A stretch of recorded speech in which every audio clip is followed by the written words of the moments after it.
Today we are going to speak about very interesting phenomena in the Hebrew language, Hebrew letters.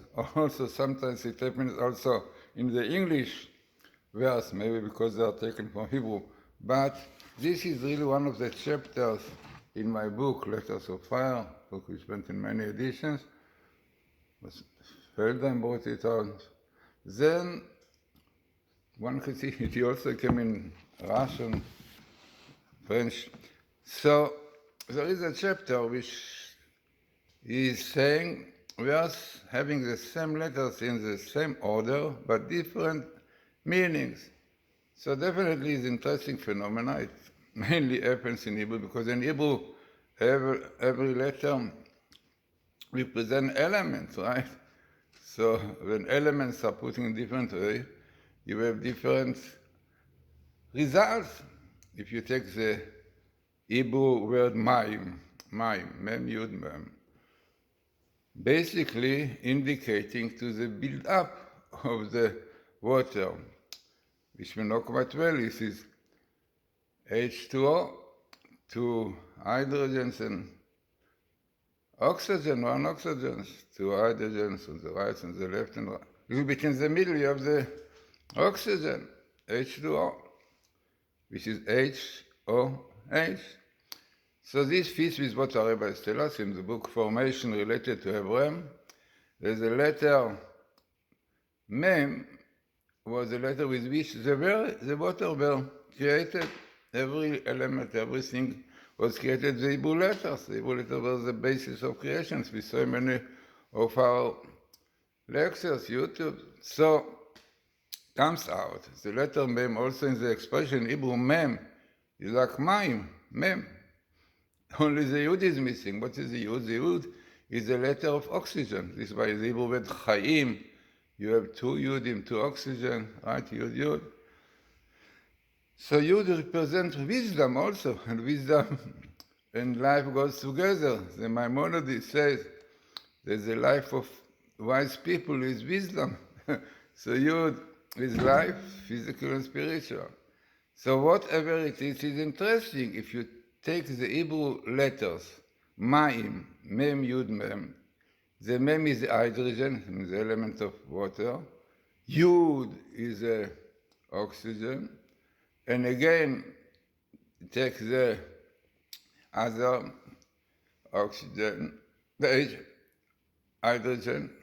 Then you have H or H, right? Mime, Mem, Yud, Mem, exactly the same build-up. Mem, hydrogen, Yud, oxygen, if you on top, and then again. So you see, here we say, for example of build-up of Hebrew word, mime, water, and the molecular, the basis of the water, chemically. So definitely if you will change this and so on, you will have different things coming out. So let us see what more is behind this, which is only in Hebrew. What is in Hebrew mime? Water, right? But it must be a root. Every word in Hebrew has a root. So the root of the word mime is ma. What? What? And water goes together, but what is the connection? Why mime represent what? Why water represent what? Okay, similarity in the word, no doubt, but why? So I explain it in my Hebrew book about Hebrew source of languages, a lot of explanation, but let us explain now in a short way. What is the connection between what, ma, the word, and water? So in Hebrew, the explanation for mime, for water, connection with what, is the word ma, and mime the same thing. Ma is singular and mime is plural, because you have two hydrogens, so this is mime. So why? Because this is what is the explanation, that water don't have color. You can put the color, but basically no color, even not white. I mean, like a glass, you cannot have any color to it. I mean, it don't have color. So it doesn't really also shape, does not have meaning. I mean, you cannot see anything, you cannot define water according to color, according to shape of water. So water represents the basis of ma. What? Yeah. Ma'ut in Hebrew, ma'ut is essence, something that you don't understand what it is. You can change it, you can put water, you can put colors, you can do many things, you can make coffee, different, but definitely water basically represents essence, which is in Hebrew ma'ut, essence, or ma. So ma'im is a plural of ma. This why what and water are connected.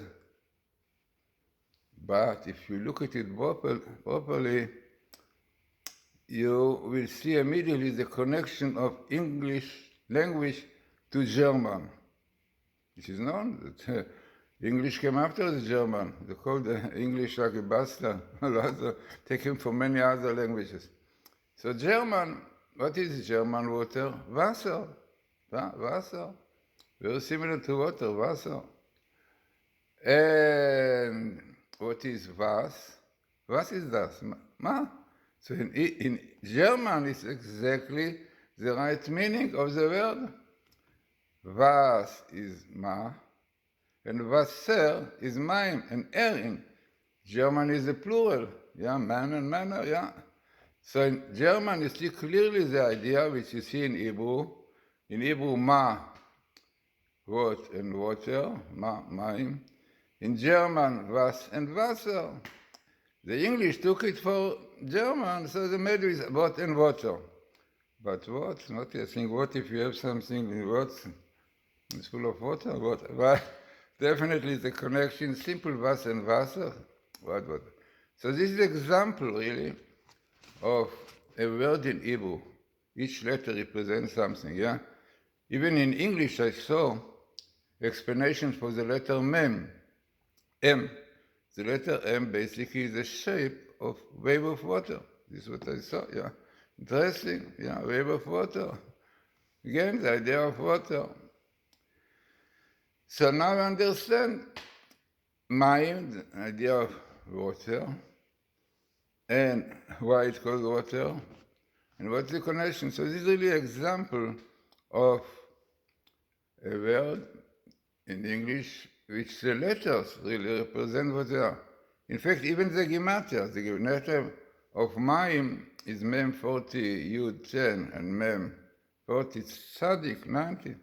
90, the letter Tzadik represents purity, Tzidkut, justice, which really Torah. So this is what the Maim represent. So this is an interesting example, as I said, of a word which in Hebrew so much is shown through analyzing the letters. So let us carry on. Other interesting words. So as I brought in my book many examples and very nicely explain this idea. So let us take the many words, really, also similar to Hebrew. So take the English word, false. Ooh, false. What you are doing is false. Yeah, false is lying, right? Lying. False. If you write this word in Hebrew, it means a letter in Hebrew. So false, F is pay, right? L is lamed, S is S, right? Yeah, so false, if you write in Hebrew false, what is false? What is the idea here behind?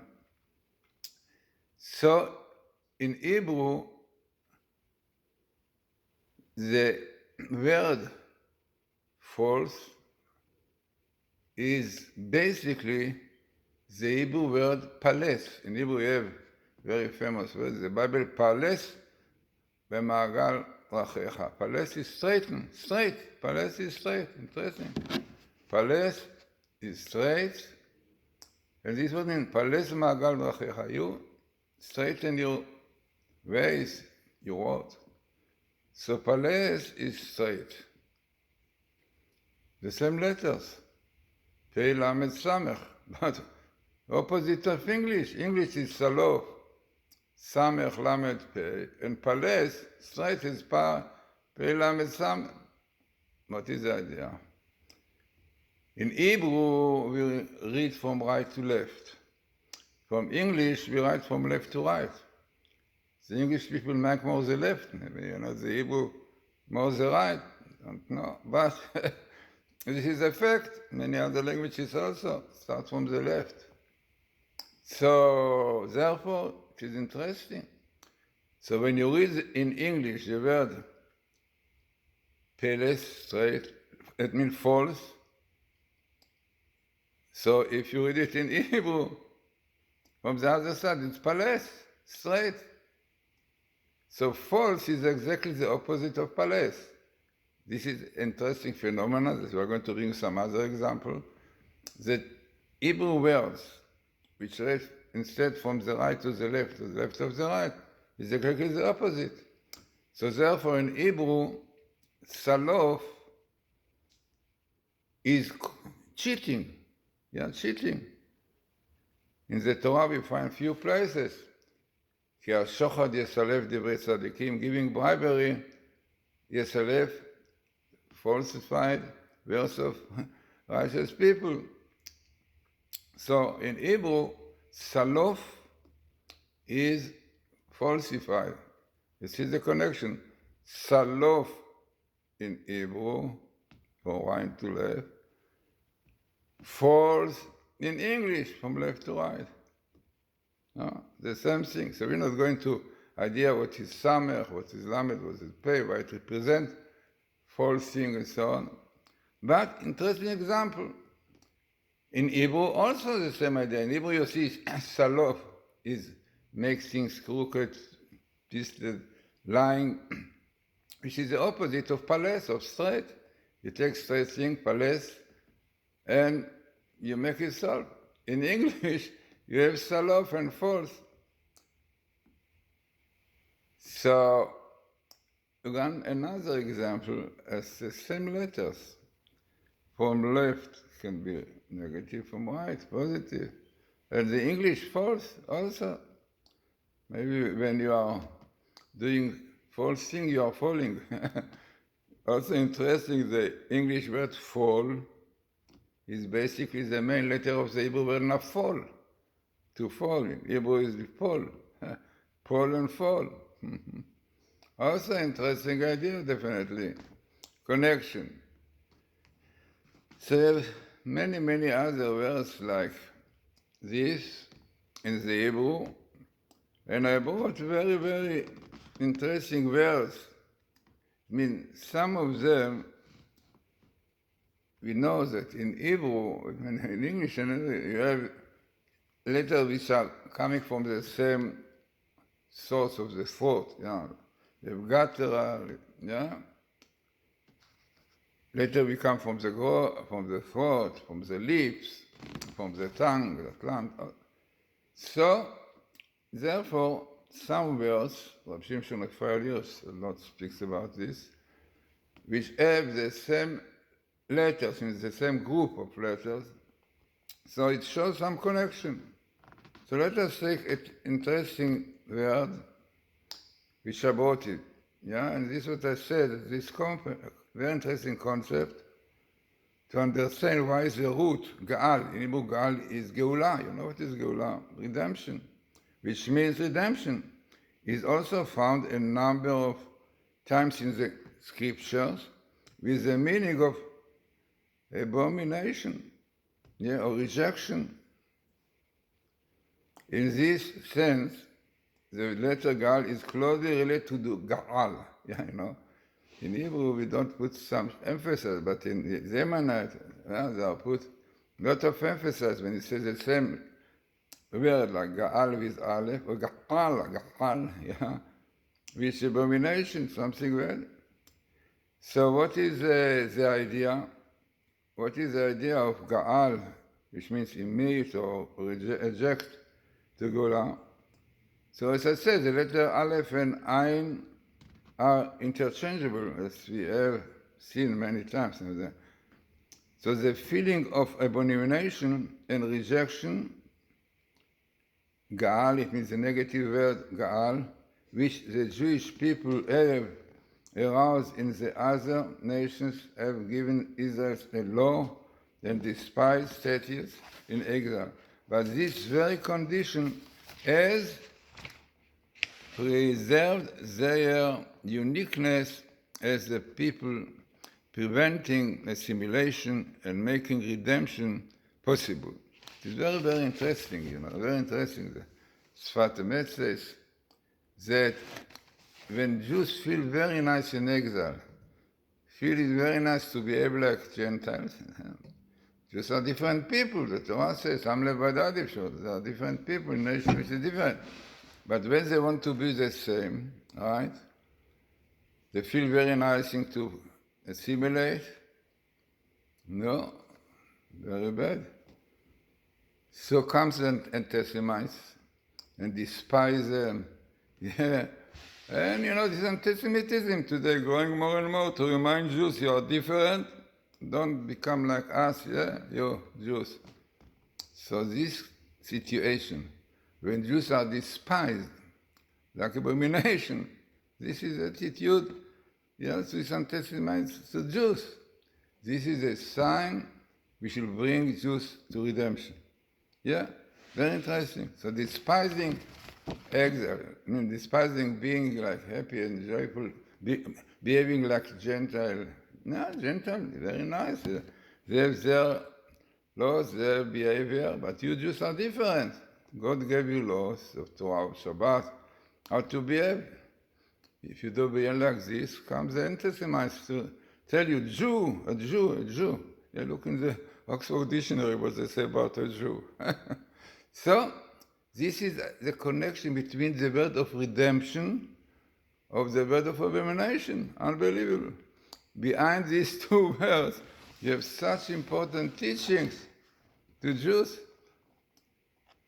Interesting is what I mentioned, that this aspect of divine providence is fully epitomized by the Egyptian exile, when the Jewish people had such a low status that the Egyptian considered it an abomination to eat with them together in a meal.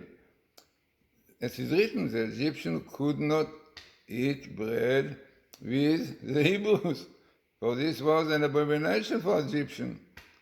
The anti-Semitism increased as the Egyptian exile continued, and this was what prevented the thorough assimilation of the Jewish people. The process is summarized in a verse from Psalms. He turned their hearts to hate his people, to conspire against his servant. He sent his servant Moses and Aaron, whom he had chosen. The feeling of hatred and abomination, which is Gaal, on the part of the Egyptian led to the sending of Moses and Aaron for God's redemptions, Gaal, and salvation of Israel. It's amazing. It's amazing explanation for two verses.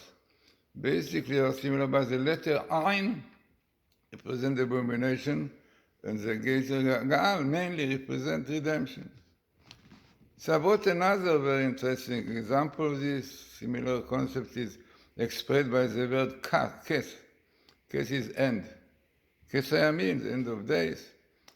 So also it can be discussed, the same letter lakus. When you despise something, it can, the word kes also can mean the end from one side, and it definitely refers to the end of days, and from the other side, the word kes is to discuss, and it kas. The kes, disgusting. Yes, the Egyptian felt for the Jews, this is what exactly is written. It's written in Exodus, they were disgusted. The Jews were disgusted. Yeah? But when Bnei Israel discussed the Egyptians, the culture of Egypt. Then came the case, the end came. Yeah? So it is interesting that this changes of words is also in punctuation. Kas is a patach and kes. Say, okay, we'll not go to it, but it's amazing to see, right? The word in Hebrew, which the punctuation basically show you the difference. So this is the amazing phenomena in Hebrew.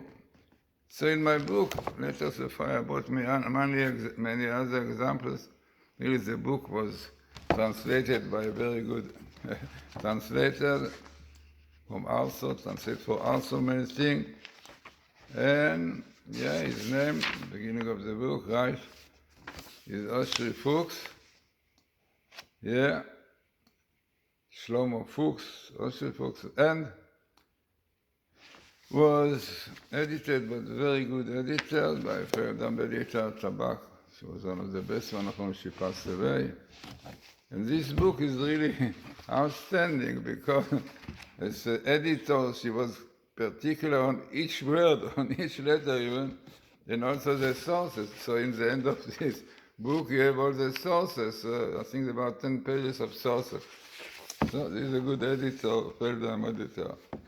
So this is an important book. It's in the back of this book is written in Letters of Fire by Matityahu Glazerson explores the wondrous world of hidden meanings in the letters and words of the Holy Tongue. This realm of mystical splendor, where even the very form of each letter has profound significance, is revealed here in a language and style that enables every reader to discover the astonishing insights of Kabbalah and the teaching of the sages. So, this book is available by site Glazerson Books, Amazon.com and Kindle to read it. So, interesting and important lecture, small, very small part, even not one page for this book of mine.